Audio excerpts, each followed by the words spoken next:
Okay guys, let's get going. Let's find out how I created this berry eye and lip look for you.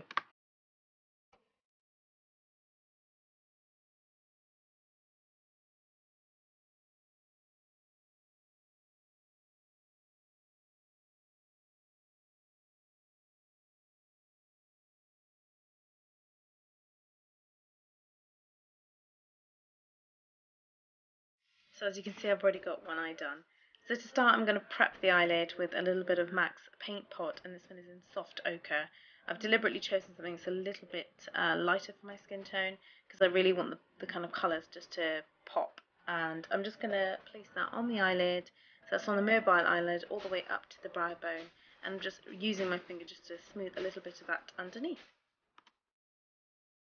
So I've just taken a really big fluffy brush and I've just taken MAC's Creme Brulee, and I'm literally just popping that all over the lid just to give myself a really nice base to work from. Okay, so onto brows, I am using the Anastasia Dip Brow Pomade in Ebony, and I'm just using that on a synthetic angled liner brush. This one is by Laura Mercier.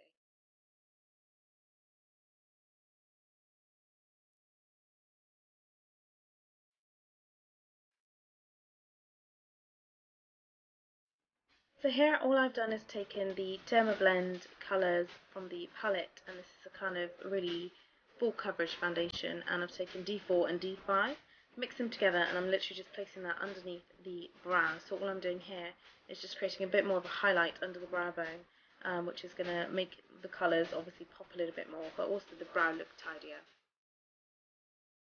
Okay, and so here I've taken Feline Kohl Pencil by MAC, and I'm just popping that into the waterline first of all.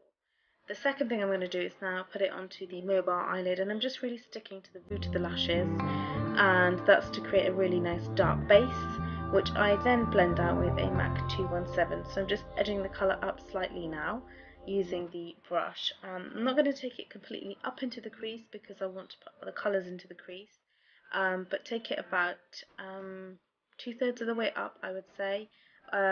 Almost just kind of avoid the crease area so that you get a nice gradient, obviously if you have a wide space between your eye and your brow.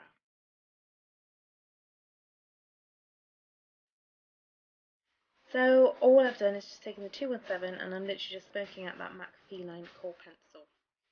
On the same brush I've just taken MAC's Brick, and this is the first colour that I'm going to place into the crease to create that real reddy orangey transition colour.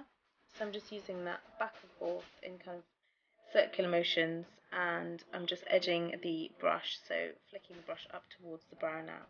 So as you can see here, this is the reason why I didn't want to take the black too far up, so as to create a really nice gradient. It's almost kind of like a sunset, so you have the darkest colour at the bottom and the lighter colours towards the brow.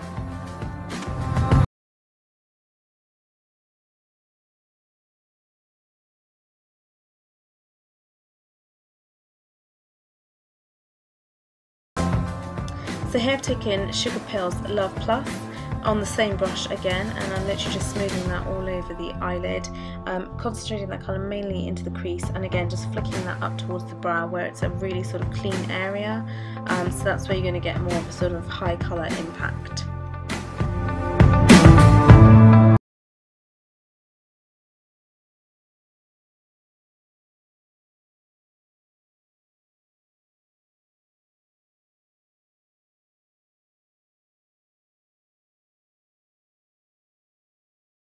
So working underneath the eye now, just taking Sugarpill's eyeshadow and smoothing that underneath the eye. So I applied a couple of coats of mascara. This is the L'Oreal Volume Million Lashes. This is the red packaging.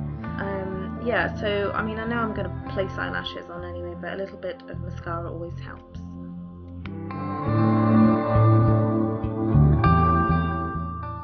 So these are the House of Lashes Iconic Lashes. Lovely set of lashes, really thick, really feline looking.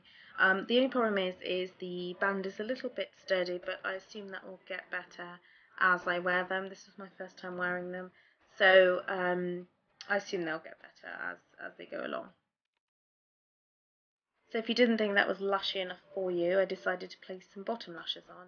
These are lovely. These are House of Lashes, and these ones are called Precious.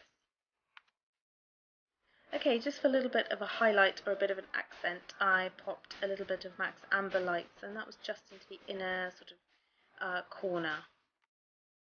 For my highlight today, I'm just using a little bit of MAC's Nylon eyeshadow on a 226 brush.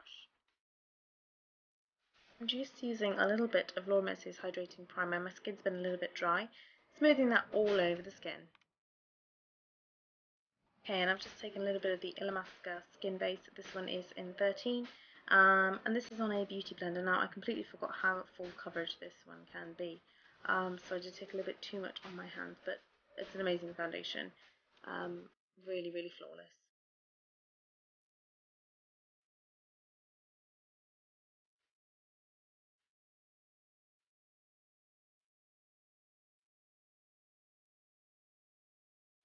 So to highlight, I have used the MAC's Full Coverage Foundation. This one is in NW30.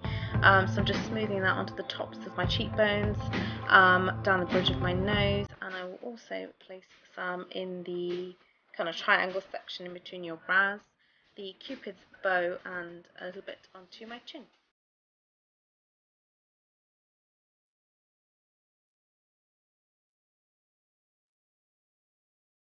And so to contour, I've taken the Dermablend foundation palette again. This is one of the darker colours in the palette. I will check it and put it into the description. But yeah, just literally wherever I need to obviously contour, I've placed the darker colour.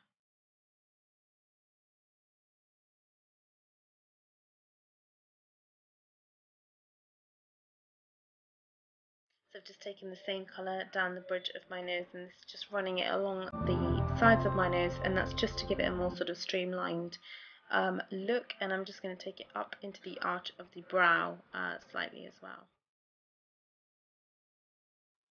So again, I've just taken the Beauty Blender just to start blending all of that out. So it's a good idea to kind of, if you have two sponges, it is a better idea, one to blend your highlight and obviously one to blend your contour.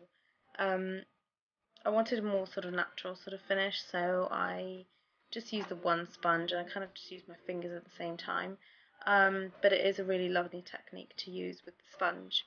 I guess it just kind of presses it into place and blurs the edges as such. But yeah, you kind of need to be careful in the sense of not moving the product around too much either.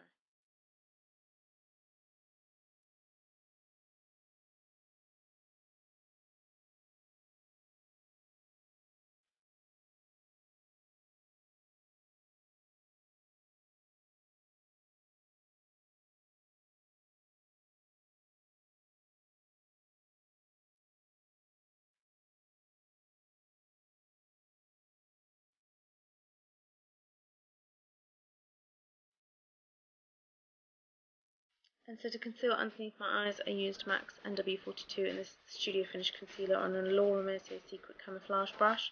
So I'm just popping that all underneath my eye, and I've taken a MAC 224 just to blend that out. So this will keep it really nice and soft and not disturb too much of the work that we did with the colour underneath the eyes.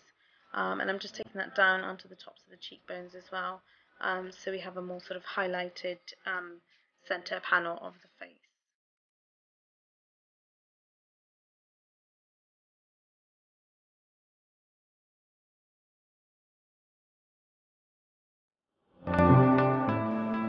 Okay, and just to set underneath the eyes, I've just taken a little bit of Ben Nye's banana powder, and I've just used the same Beauty Blender sponge to set that. So I've set the under eye highlighter with a different colour powder, and that's to kind of slightly warm it up at the same time, but also it has more of a yellow tone to it, so it suits the skin tone better. Okay, and so to set the skin, I've taken the Laura Mercier translucent powder on a big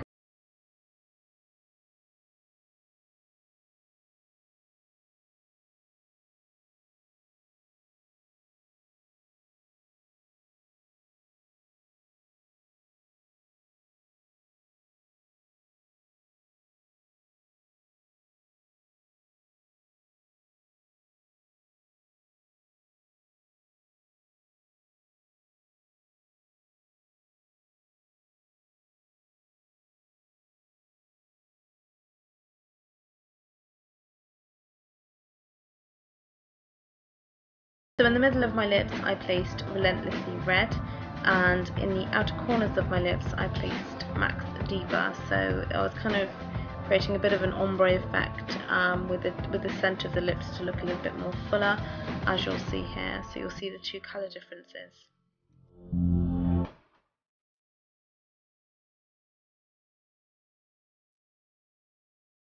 So that concludes our look for today. I hope you liked it. If you did, again, please give me a thumbs up.